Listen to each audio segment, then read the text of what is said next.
In the beginning, there was nothing, and now there's something. How did we get here? 13.8 billion years ago, everything that existed in the universe was very hot and very dense. It contracted until it could contract no more and ultimately exploded. After 400,000 years, neutral atoms were formed. The nuclear reactions that were occurring were complete, and what we know as the universe really started to take shape.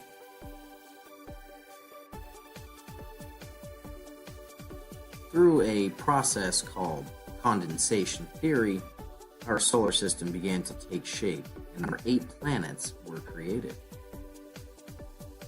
Over the next 4.5 billion years until the present day, various species have come and gone, and a few have stayed for the time being. That includes us, humans. And so that pretty much catches us up, right? Well, not quite. And to further our understanding, let's talk about motion, namely Newton's 3 laws. Newton's first law states that an object will remain at rest or in uniform motion in a straight line unless it's acted upon by an external force. It's also known as the law of inertia. Newton's second law states that the force of an object is equal to the mass of that object multiplied by the object's acceleration. Newton's third law states that for every action, there is an equal and opposite reaction. In other words, what goes up must come down. What about forces such as heat, which is the net energy transferred from one object to another because of a temperature difference? Temperature, then, is just a measure of the average kinetic energy of the molecules of a substance. Let's talk about waves, which are basically the propagation of energy through matter. One type of wave is a sound wave, such as the sound of a jet engine. Another type of wave is a radio wave. Another type of wave is the light wave, which is actually an electromagnetic wave and consists of oscillating electric and magnetic fields. These oscillations create the various frequencies of the electromagnetic spectrum. Magnetism is an attractive force in which like poles repel and opposite poles attract. A common compass uses this principle to orient a user to any specific direction. This occurs due to the Earth's electromagnetic field. There are several other forces out there, but ultimately, they all work together to allow us to intimately interact with our surroundings. To understand more about how certain particles interact with each other, let's take a look at some chemistry. An atom is the smallest particle that has the property of an element. A molecule is a group of atoms representing the smallest functional unit of a chemical compound. A compound occurs when 2 or more chemically bonded elements combine. A mixture is composed of 2 different substances that are mixed together without bonding. Elements are the chemical building blocks of matter. On the periodic table, group numbers denote valence electrons.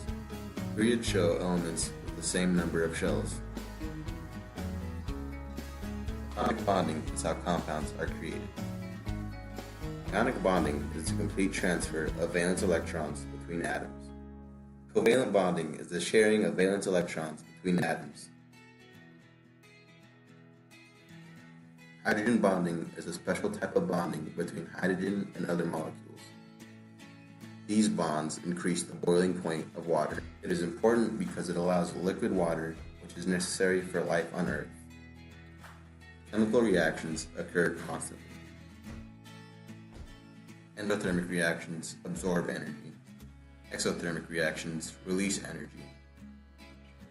Catalysts increase the speed of a reaction. Biochemistry is the branch of science that explores the chemical processes within and related to living organisms. There are a few chemical constituents that are very important within this realm of biochemistry. Carbohydrates are a main energy source, proteins are considered the building blocks of life, and fats are used either immediately or stored for energy in the future. Well, how about the places we live? Surely they fit into the equation too. Earth consists of a solid inner core, a liquid outer core, a mantle, and the crust. The crust, which we live on, is composed of rocks made out of many different types of minerals. There are igneous rocks, which are created due to volcanic activity, sedimentary rocks, which are created from layers of sediment, and metamorphic rocks, which are created over vast periods of time from the other rock types. A series of crustal plates underlie the theory of plate tectonics, which explains the movement of land masses around our planet. Plates can meet at convergent, divergent, or transform plate boundaries. Plates also underlie the theory of mountain building and have led to the various different looking surface features of our planet. And there you have it. Astronomy, physics, chemistry, geology all play a part in our lives.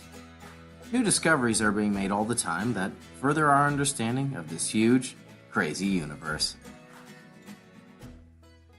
Thanks for watching.